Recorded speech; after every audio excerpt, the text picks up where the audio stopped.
ভারতের সঙ্গে বাংলাদেশের সম্পর্কটা এখন যে এই তিক্ততার জায়গাতে গেছে, এই সম্পর্কটির ভারতের দিক থেকে একটা চেহারা দেওয়ার চেষ্টা চলছে। এটা একটা বাংলাদেশে ধর্মীয় দৃষ্টিকোণ থেকে সংখ্যালঘু অর্থাৎ হিন্দু সম্প্রদায়ের মানুষের উপরে আক্রমণ হচ্ছে এবং সেই আক্রমণের প্রতিক্রিয়া দেখাচ্ছে ভারত। এটা ভারতের দিক থেকে সাধারণভাবে একটা দৃষ্টিভঙ্গি দেখানোর বা বোঝানোর চেষ্টা করা হচ্ছে। কিন্তু এই ভারতের এই ধর্মীয় বাংলাদেশ ভারত সম্পর্কের এই ধর্মীয় দৃষ্টিভঙ্গির জায়গাটা যদি আমরা একটু গভীরভাবে বিশ্লেষণ করি, তাহলে দেখব যে বিষয়টি মোটেই ধর্মীয় দৃষ্টিকোণের ধর্মীয় জায়গা নয়, ধর্মীয় দৃষ্টিকোণ থেকে দেখার জায়গা নয়। এটা পুরোপুরিভাবেই একটা রাজনৈতিক জায়গা থেকে দেখার ব্যাপার। রাজনৈতিক জায়গা থেকে দেখার ব্যাপার এ কারণে যে শেখ হাসিনা, ফ্যাসিস্ট শেখ হাসিনা সরকারের পতন হয়েছে বাংলাদেশে। সেই পতনের জন্য বাংলাদেশের মানুষকে একটা বিপুল মূল্য দিতে হয়েছে, রক্ত দিতে হয়েছে। তো সেই রক্ত দিয়ে শেখ হাসিনার পতন ঘটানো গেছে, শেখ হাসিনা সরকারকে বিতাড়িত করা গেছে এবং এই পতন এবং বিতাড়িত করার ঘটনাটা ঘটেছে অনেকটা আকস্মিকভাবে। এবং এই আকস্মিকভাবে শেখ হাসিনা বা আওয়ামী লীগ এই ঘটনাটিকে, তাদের পতন এবং বিতাড়িত হওয়ার ঘটনাটিকে মেনে নিতে পারছেন না যেভাবে, ঠিক একই রকম ভাবে শেখ হাসিনার এই পতনটিকে ভারতও মেনে নিতে পারছে না, কোনোভাবেই হজম করতে পারছে না যে তাদের পছন্দের, তাদের স্বার্থ রক্ষাকারী, তাদের কথায় চলা একজন প্রধানমন্ত্রী শেখ হাসিনা সরকারের এমন আকস্মিকভাবে পতন হয়েছে।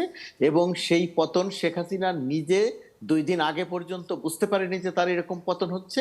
এবং শেখ হাসিনার প্রধানতম ক্ষমতায় থাকার প্রধানতম যে সহযোগী, সেই ভারতও বুঝতে পারেনি যে শেখ হাসিনা সরকারের যেভাবে পতন হচ্ছে। তো এই আকস্মিকতায়, ঘটনার আকস্মিকতায় হতভম্ব হয়ে গেছে ভারত। এই হতভম্ব হয়ে যাওয়ার পরিণতিতে এখন এই কথা তো ভারত বলতে পারছে না যে হতভম্ব হয়ে গেছে আকস্মিকভাবে, কেন, কিভাবে, কোন জায়গা দিয়ে ঘটে গেল, আমাদের কূটনীতিকরা কিছু বললেন না, আমাদের এখানে যে লোকজন আছে তারা কিছু জানলেন না, আমাদের গোয়েন্দা সংস্থা আগে থেকে কোনো কিছু ভারতকে না পারলো সতর্ক করতে, না পারলো শেখ হাসিনাকে সতর্ক করতে। তো এটি হচ্ছে একটা জায়গা। এই জায়গাটিকে চাপা দেওয়ার জন্য আনা হয়েছে এখানে কি, যে বাংলাদেশে হিন্দুদের উপরে আক্রমণ হচ্ছে। আক্রমণ মানে কি? আক্রমণ মানে যে তাদের ঘর বাড়ি জ্বালিয়ে পুড়িয়ে ছারখার করে দেয়া হচ্ছে, মন্দির ভাঙচুর করা হচ্ছে এবং শত শত হিন্দুকে হত্যা করা হচ্ছে। এইটা ভারত প্রচার করার চেষ্টা করছে। আর আমাদের এটা এটা কারা করছে? ভারতের গণমাধ্যম করছে। এবং এই যে ভারতের গণমাধ্যম যে এই রকম একটা মিথ্যাচার করতে পারে, এই রকম একটা প্রোপাগান্ডা চালাতে পারে, প্রোপাগান্ডারও একটা ধরন থাকে, মিথ্যাচারেরও একটি ধরন থাকে।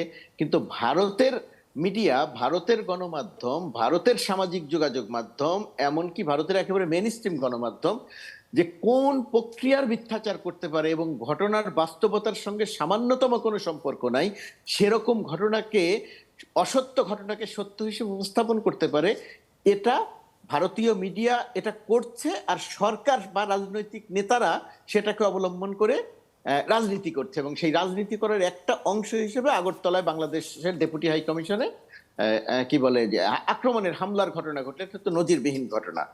ধরেন মিথ্যাচারের আমাদের একটা দুর্বলতা, বাংলাদেশের একটা দুর্বলতা, যে বাংলাদেশের গণমাধ্যম ভালো খারাপ নানা সমালোচনা হতে পারে, কিন্তু বাংলাদেশের গণমাধ্যম এই রকম মিথ্যাচার করতে পারে না, প্রথমত। দ্বিতীয়ত কথা, এই ভারতীয় গণমাধ্যম যে মিথ্যাচার করছে, ভারতীয় গণমাধ্যম যে প্রোপাগান্ডা চালাচ্ছে, ভারতীয় গণমাধ্যম যে বাংলাদেশের অন্তর্বর্তীকালীন সরকারকে স্টেবল হতে দিতে চাইছে না, এর বিপরীতে বাংলাদেশের গণমাধ্যম ভারতের ওই প্রোপাগান্ডার সুনির্দিষ্ট করে জবাবও দেয়নি অথবা দিতে পারেন। আমি যদি 2-3টি ঘটনা উল্লেখ করে আপনার আজকের আমার এই পর্যায়ের কথাটা শেষ করি, 2-3টি ঘটনা উল্লেখ করে, তাহলে আপনার বুঝতে একটু পরিষ্কার হবে, বোঝা যাবে। ধরুন ভারতের একটি গণমাধ্যম প্রচার করছে, ধরুন আমি প্রথমে বড় গণমাধ্যমের জায়গাতে আসি, আনন্দবাজার, এবিপি আনন্দ।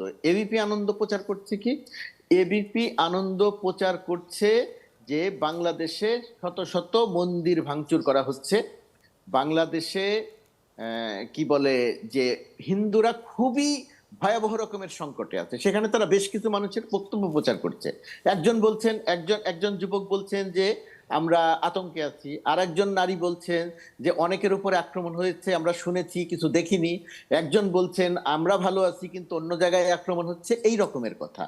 এই যে কথাগুলো যখন এপিবি আনন্দ প্রচার করছে, স্ক্রিনকে তারা দুই ভাগে ভাগ করেছে। আরেক ভাগে তারা যে ছবি দেখাচ্ছে, সেই ছবিটি হচ্ছে 5ই আগস্টের আগে ফ্যাসিস্ট শেখ হাসিনার পুলিশ যে বাংলাদেশে ম্যাসাকার চালিয়েছে, সেই ছবি দেখিয়ে পাশে ওই বক্তব্য প্রচার করছে। এখন ভারতের জনগণ মনে করছে যে ওই যে যুবক কথা বলছেন আর যে ছবি দেখানো হচ্ছে একই ঘটনার ছবি। সে বলছে আমরা ভালো নেই, সে বলছে আমাদের উপরে যে কোনো সময় আক্রমণ হতে পারে, আর ভারতীয় গণমাধ্যম দেখাচ্ছে যে এই দেখো তার উপরে এই আক্রমণটা ঘটছে। কি ভয়াবহ রকমের মিথ্যাচার এই ঘটনাটি একটি ঘটাচ্ছে। আরেকটা ঘটনা দেখেন, একটা মন্দিরের কথা বলি, সেই মন্দিরটি হচ্ছে বর্ধমান জেলার সুলতানপুর এলাকার একটা মন্দির। সেই মন্দিরটির বিশেষত্ব কি, আরটি ইন্ডিয়া তার এক্স ভেরিফাইড এক্স আইডিতে একটি ভিডিও প্রচার করছে। সেই ভিডিওতে দেখা যাচ্ছে কালী প্রতিমার মাথা নিয়ে টানা হেঁচড়া করে সেখান থেকে ভাঙচুর করা হচ্ছে। এটাকে আরটি ইন্ডিয়া প্রচার করছে যেটা বাংলাদেশের মন্দির ভাঙচুরের ছবি। বাস্তবে এটি হচ্ছে বর্ধমান জেলার সুলতানপুর এলাকার একটা বিশেষ ধর্মচর্চার ছবি, যে 12 বছর মানে ধরে এই এই কালী প্রতিমাটি ভাঙা হয় আস্তে আস্তে আস্তে আস্তে ভেঙে সেটাকে বিসর্জন দেয়া হয়। এই ছবিটি, সেটি ভারতের সুলতানপুরের ছবিটি তারা প্রচার করছে বাংলাদেশের মন্দির ভাঙার। এরকম আরো 3 থেকে 4টি ছবি বাংলাদেশের ডিসমিস ল্যাব ইতিমধ্যেই নিশ্চিত করেছে এগুলো ভারতের মন্দিরের ছবি। তারপরে আইনজীবীকে হত্যা করার পর তারা বলছে যে এটা ইসকনের আইনজীবী ছিল, তাকে মুসলিম আইনজীবী, ইসকনের আইনজীবী ছিল, সেই কারণে তাকে হত্যা করা হচ্ছে। অর্থাৎ পুরো ব্যাপারটা একটা শতভাগ মিথ্যাচারের উপরে দাঁড়িয়ে বাংলাদেশ বিরোধী একটা প্রোপাগান্ডা চালানো হচ্ছে।